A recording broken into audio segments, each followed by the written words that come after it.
Selamat petang, salam sejahtera. Terima kasih karena bersama dengan saya di Nazlin Unity Channel. Isu yang paling hangat hari ini adalah membabitkan Ketua Menteri Sabah, yaitu Haji Jinor.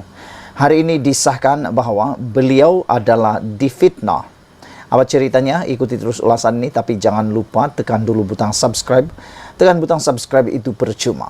Apa cerita sehingga artikel ini menulis Haji J difitnah?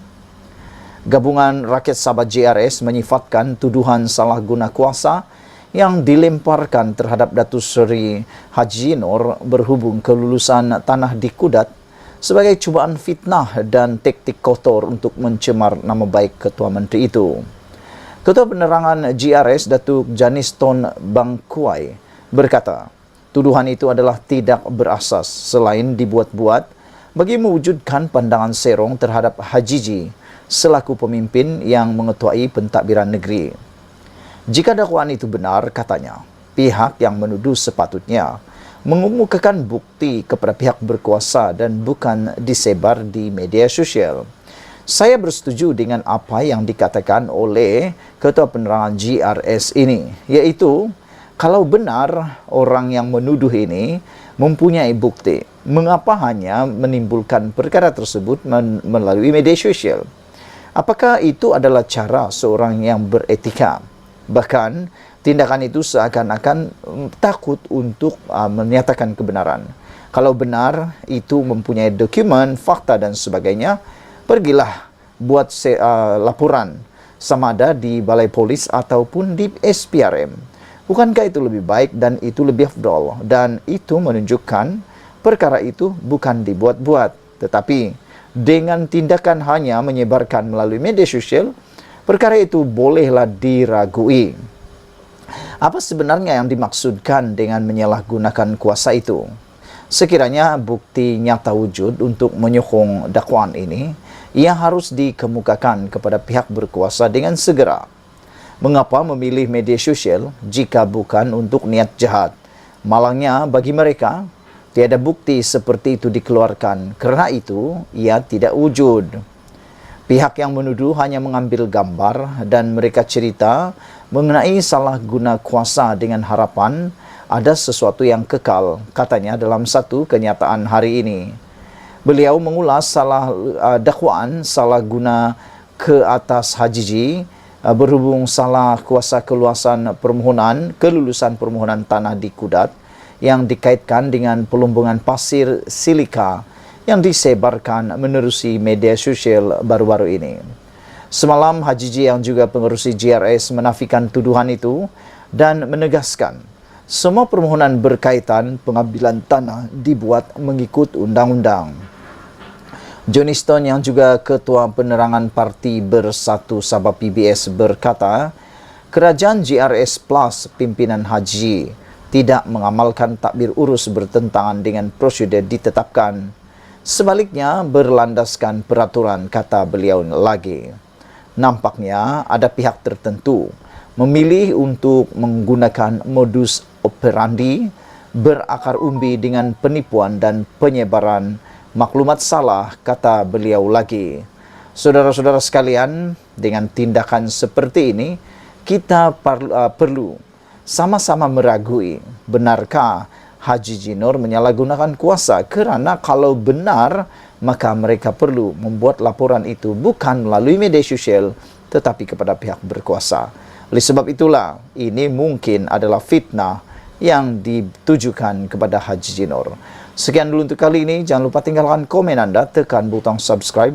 Malaysia kita punya, kita jaga sama-sama, cintai Malaysiaku. Kita jumpa lagi. Bye-bye.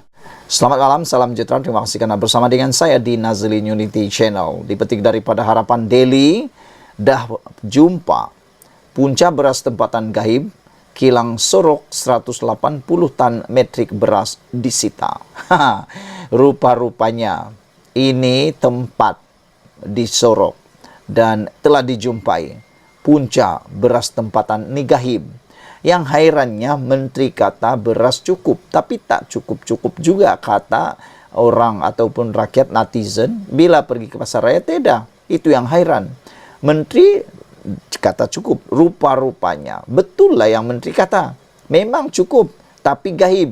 Gahib kemana? Disorokkan. Siapa sorokkan? Bukan toyol. Ramai yang cakap toyol. Ada orang kata hantu jembalang. Bukanlah, dalam ruangan komen ada cakap toyol lah, hantu jembelang lah, dan macam-macam. Bukan. Bukan toyol, bukan jembelang. Tapi manusia yang bertopengkan toyol. Iyalah, kenapa kita cakap begitu? Sebab mereka ni menyusahkan rakyat.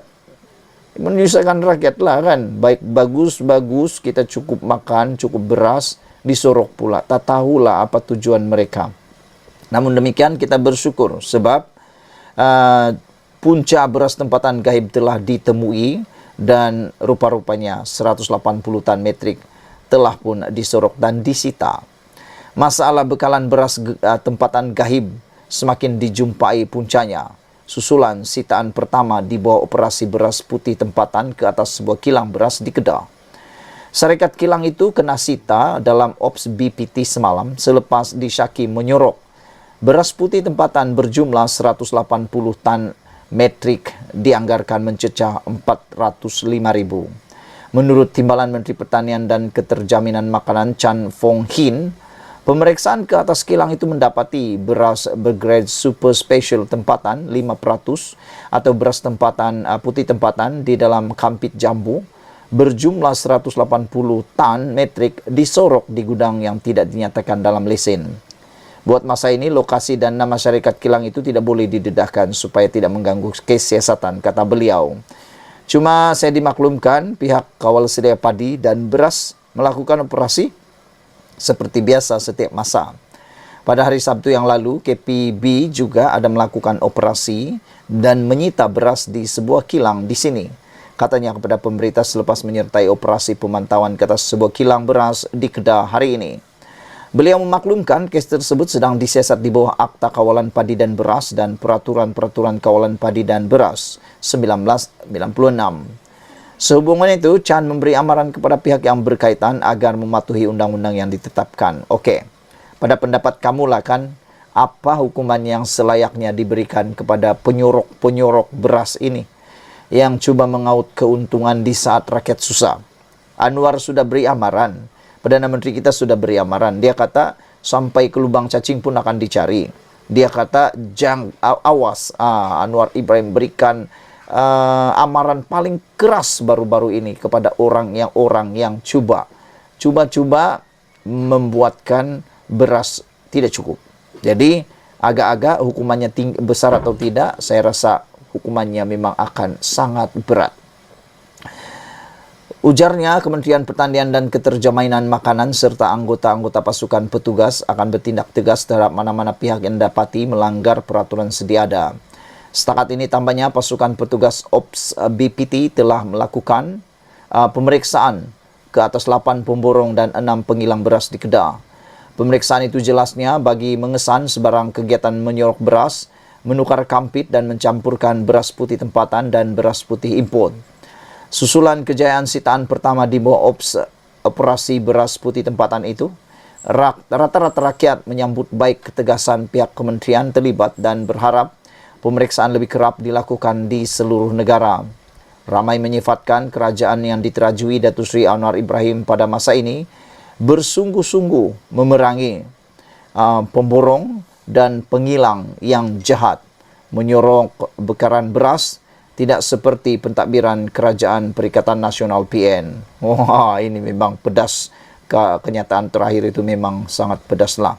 Dan untuk makluman kita semua, ada satu jaminan yang terbaik untuk kita bahawa bekalan beras putih tempatan akan pulih dalam tempoh sebulan lagi. Sekian dulu untuk kali ini. Jangan lupa tinggalkan komen anda, tekan butang subscribe. Malaysia kita punya, kita juga sama-sama cintai Malaysiaku. Bye-bye.